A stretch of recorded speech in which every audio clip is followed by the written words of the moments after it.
So just like the title says, yup, you're f***ed. Okay, I'm kidding. You're not. But what I want to dive into this video is exactly what you can be doing in order to starting to kind of creep up that price ladder, because if you're stuck in the lower price point market, what ends up happening is you end up working very hard for not enough money. You truly are underpaid for what you're doing. But because you are so accustomed to selling homes in a certain price range, what I see most commonly is that agents get stuck in these price points for nearly their entire career. So I want to show you kind of a quick graph for a second. What ends up happening is that a lot of agents start at the lower price point and then you have the higher price point, right? So like it'll kind of be like one of these bigger curves, right? You have the low to the high price points. What ends up happening is that a lot of people, when you're a newer agent, you get stuck in this little realm where you're at the lower beginning points of the prices, right? So lower price points, somewhere between 100, 200, 300, 400,000, whatever the lower price points are in your market. But what ends up happening is that you get so accustomed. There's a lot of realtors that I know that have been in the business for 20, 30 years, and their average price point is like 280 grand. 280 grand. I mean, like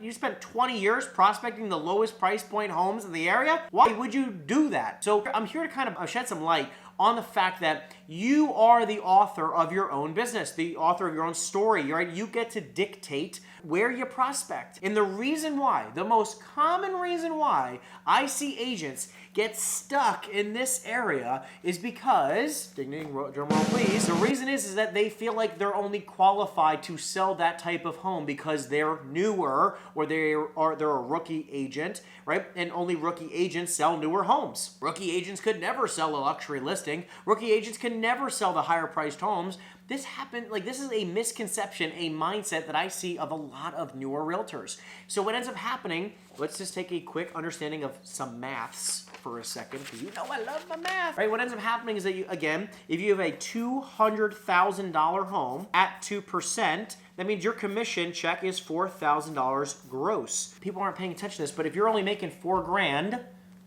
before your broker fees, before your taxes, before all of your expenses, before everything else that you're doing in your business, guys, what are you really walking away with? Listen, if you're prospecting in areas where your $200,000 is your average price point, I'm gonna be real honest for a second. I hope you guys are okay with that.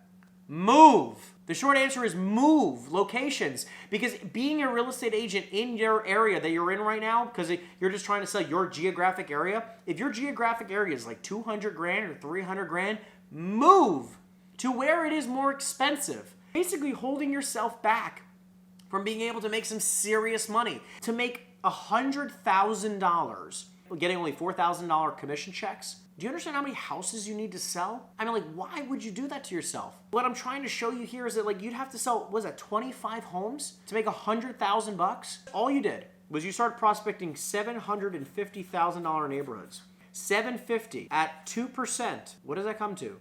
$15,000. $15,000 means that you need to sell 7 houses a year to make 100 grand. Look at the difference. 7 versus 25 homes? Make it easier for yourself. This sounds pretty obvious to a lot of people. And again, if you haven't checked out my other video of why agents that are in the realm of $2 to $10 million in production need to start shifting in their businesses, check out this video. Fantastic video that dives into exactly this. These exact shifts are some things that you need to be making. A lot of these agents get stuck in these $200,000 price points, and they end up having to sell 25, 50, 100 homes to make any serious type of money. You understand, if you're selling 100 homes a year at a $200,000 price point, you're making 400 grand a year gross before broker fees and all your splits and all the expenses and everything else you're doing. Do you understand the type of staff you're going to need in order to sell 100 homes, 8 deals plus a month? Yeah, it's a lot. However, if you sold 100 homes at $750,000 and made $15,000 per commission check, that's $1.5 million to sell the same amount of houses. And if you had the same amount of staff, because you are selling the same amount of units, you would have a hefty profit at the end of it. So this is a key shift, which I don't see many realtors making these days, which doesn't make any sense to me. Because what ends up happening is that a lot of these agents end up selling these $200,000 homes again for their entire career. And the few agents that end up shifting their price points to a good point in their business end up being less stressed, make a lot more money. They live in a nicer area, so their quality of life is a lot better. And overall, when you're making a healthier income, doing less work, you have a pretty easy life. But it's just a simple switch of price points, a simple switch of geographic area. Just to kind of give you a quick story here, if you guys are selling in the $200,000 price points, okay? I had a deal a while ago where I was helping a friend out. I was selling a 1-bedroom condo for them in a town, I don't know, 10 minutes away. And it was 180 grand, okay? And because it was a friend, they completely beat me up on my commission, and I agreed to a 1.5% commission on my listing side. Now, this is what's insane. And I really rarely do that, but it was like a dear friend, and they were kind of money and they needed everything, right? So anyways, long story short. So 1.5% right now, if this ever happened to me again, I would just refer the deal and I wouldn't even do the deal. I don't even care if I made $0. You'll understand at the end of the story why I would do that. So 1.5%, let's just quickly do some fun math. $180,000 times 1.5%, $2,700 is what the commission check gross was, okay? And that does not include my broker fees, whatever, it doesn't matter what company you're from, but let's just say, in any case, you only made $1,500 to $2,000. My salaries at this time was like $30,000 a month. So for me to do this, and this deal ended up going into contract, falling out of contract, going into contract, falling out of contract. I had to take photos for the listing. They made me redo the photos. They made me, do all these extra things that I had to pay for. And I mean, like, I literally lost money doing this deal. And this is what I'm trying to tell you. Even if, hypothetically, I got, call it 3% or 6% on this listing, we're only talking about $5,000 or $6,000, $7,000. I would have only made a few $1,000s anyways instead of losing money. But point is that when you're in the low price point marketplaces, it's much harder to do well. And it's also much harder to get excited about what you do when you get a commission check for $1,500 after 6 months worth of work. Guys, what's your dollar per hour? If every deal took you somewhere between 10 and 20 hours worth of work, I'm being really conservative here. You can call it 10 hours worth of work, really deep into it work, okay? Let's just say you had a $5,000 commission check. 10 hours of serious work, I know that could sound like $500 an hour. So $5,000 commission check, 10 hours a week, 10 hours total brings you $500 an hour, okay? That could sound really good, except for the fact that you have to take photos. This is not your net income. So what ends up happening is that, let's just say that you net 70%, which means that you only made $3,500, minus photos, minus marketing, minus everything else. Plus you got taxes on top of that. So your net income is probably only gonna be maybe, I don't know, let's just say 70%. We'll be really conservative. Let's say you made a lot more. So I'm just gonna take $1,000 off of it.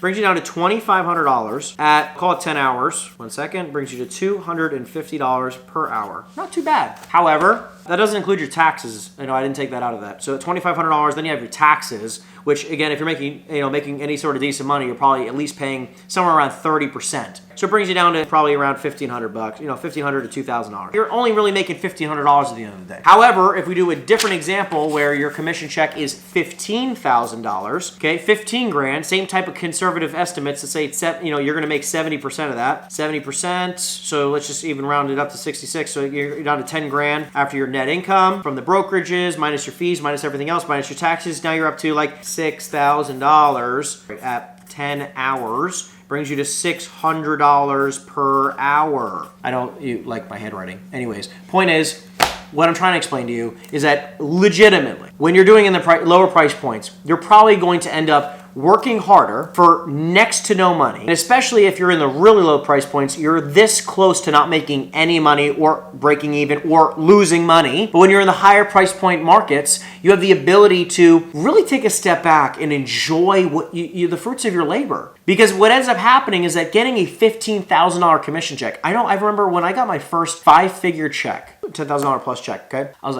like, I don't know, 21. When I got that check, I was like, this is mind blowing. How do I do this over and over and over again? But then when I got my first 6-figure check, I was like shocked at the fact that this is even possible for somebody like myself, a 2-time college dropout, to make $100,000 in a check. I have a closing in 2 weeks where I'll make $168,000. All this is possible, and I jump out of bed for deals where I'm gonna make 5 or 6 figures on their checks. Are you gonna jump out of bed for an $800 check, a $1,700 check, a $4,000 check? Probably not. I'm gonna be blunt. Listen, I'm in New Jersey. If you make $150,000, that's pretty much an average income for a household, 150 to 180 grand, especially in our county here. It's a very expensive county.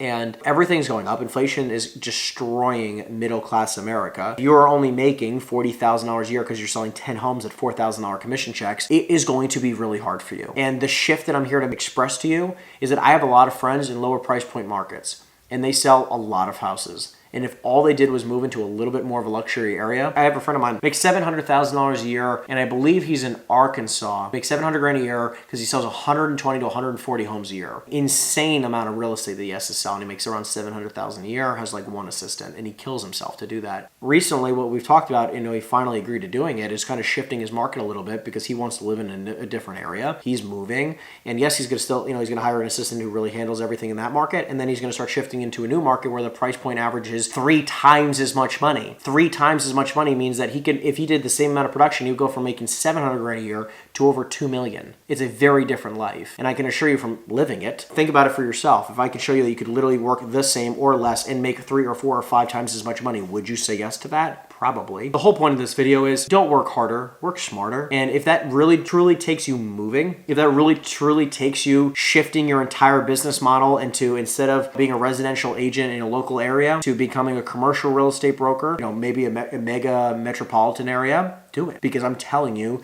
the long-term result is going to be 5 to 10 or 20 times or more as much money long term to really have the same type of life, to do the same type of transactions. And yes, I understand that luxury could be a little bit more difficult. They might want a little bit more stuff. They might want you to pay a little bit more money in marketing. Commercial isn't the same thing as residential. However, you understand my point. It's virtually the same thing. And I've learned this lesson, thankfully, at the right time in my life. Because thank God I did that, because yes, my business did go down about 20% in transactions, but my income went up 5 to 6 times. The same thing can be done for you guys. So all you have to do is find what market you'd love to sell in and just start selling in that market, prospecting that market, start hunting and fishing and prospecting in that market instead of in the little teeny hometown you might be in right now. If you've got a lot of value out of this and you want me to be your coach, click the link in the description down below. I assure you, I'm gonna give you the best guarantee in the entire world. I guarantee, hands down, no ifs, ands, or buts, I guarantee I will help you make your first $100,000 or your next $100,000 in the first 6 months of our coaching program. And if I don't do that, I will coach you for the rest of the time for free until you hit your first or next $100,000.